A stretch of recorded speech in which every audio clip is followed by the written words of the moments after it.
Hey, apa kabar, Sobat Bola? Kali ini kita bakal bahas sesuatu yang panas banget dari dunia sepak bola Asia Tenggara. Siapa di sini yang nonton pertandingan timnas Vietnam lawan Indonesia kemarin? Nah, pertandingan ini tuh bikin heboh bukan cuma soal hasilnya, tapi karena ada hal lain yang bikin kemenangan Vietnam disebut memalukan. Serius nih, menang kok malah dibilang memalukan? Yuk, kita bongkar ceritanya. Timnas Indonesia kalah 0-1 dari Vietnam di Piala AFF 2024. Minggu 15 Desember, sekaligus menghentikan rekor kemenangan atas The Golden Stars. Namun, kemenangan yang diraih Vietnam terbilang memalukan. Setelah menelan 3 kekalahan beruntun dari timnas Indonesia, Vietnam meyakini pertemuan di grup B Piala AFF 2024 menjadi momen yang tepat untuk balas dendam dan meraih kemenangan. Keyakinan itu muncul karena timnas Indonesia hanya menggunakan pemain U22 di laga ini. Sementara Vietnam menurunkan kekuatan terbaiknya. Dari pemain yang diturunkan pelatih Vietnam, Kim Sang-sik, sebagai starter melawan timnas Indonesia, 7 diantaranya juga masuk skuad saat pertemuan terakhir Vietnam versus Indonesia di kualifikasi Piala Dunia 2026, 26 Maret lalu. Ketujuh pemain itu adalah Philip Nguyen, Bui Tin Dung, Xuan Man Pham, Nguyen Quang Hai, Nguyen Hoang Dek, Ho Han Tai, dan Nguyen Tin Lin.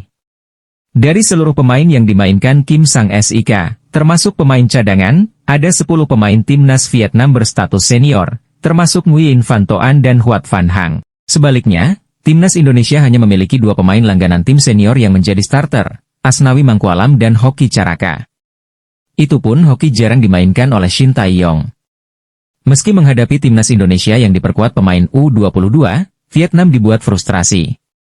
Memiliki 72% penguasaan bola sepanjang pertandingan, Vietnam gagal memanfaatkan semua keuntungan yang mereka miliki.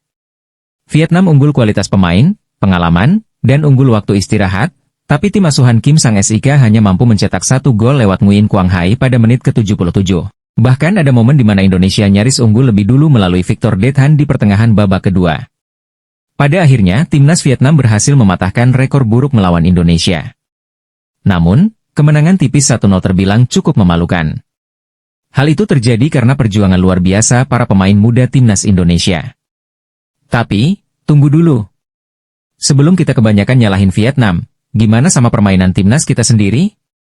Pertanyaan besarnya adalah, apakah Indonesia layak kalah di pertandingan ini? Kalau kita lihat statistik, sebenarnya Indonesia cukup solid di lini pertahanan. Bahkan, Vietnam kesulitan banget nembus pertahanan kita. Sayangnya, problem klasik kita muncul lagi, serangan yang kurang efektif. Meski punya beberapa peluang emas, finishing touch kita seperti biasa, masih kurang menggigit. Nah, Sobat Bola, ini pelajaran penting banget buat timnas Indonesia. Tanpa lini depan yang tajam, mustahil kita bisa bersaing di level tinggi. Ternyata, itu semua bagian dari rencana besar Shin Tae-yong. Dia tahu kalau Vietnam bakal ngotot menyerang. Jadi, strategi bertahan rapat sambil menunggu peluang serangan balik memang sengaja diterapkan. Tapi, ya namanya strategi, kalau pemain gak bisa eksekusi dengan baik, hasilnya tetap aja gak maksimal. Setelah pertandingan ini, apa sih yang sebenarnya bisa kita pelajari? Pertama, timnas Indonesia harus fokus meningkatkan kualitas penyelesaian akhir. Mau sehebat apapun pertahanan kita, kalau gak bisa cetak gol, ya percuma. Kedua, mental pemain di situasi genting harus lebih kuat. Tekanan lawan, keputusan wasit, bahkan provokasi harusnya gak bikin kita kehilangan fokus. Dan yang terakhir, kita harus tetap mendukung tim ini. Jangan lupa, Indonesia sekarang di bawah asuhan pelatih kelas dunia, Shin Tae-yong. Progres itu nyata, meskipun masih ada jalan panjang yang harus dilalui. Jadi, gimana Sobat Bola?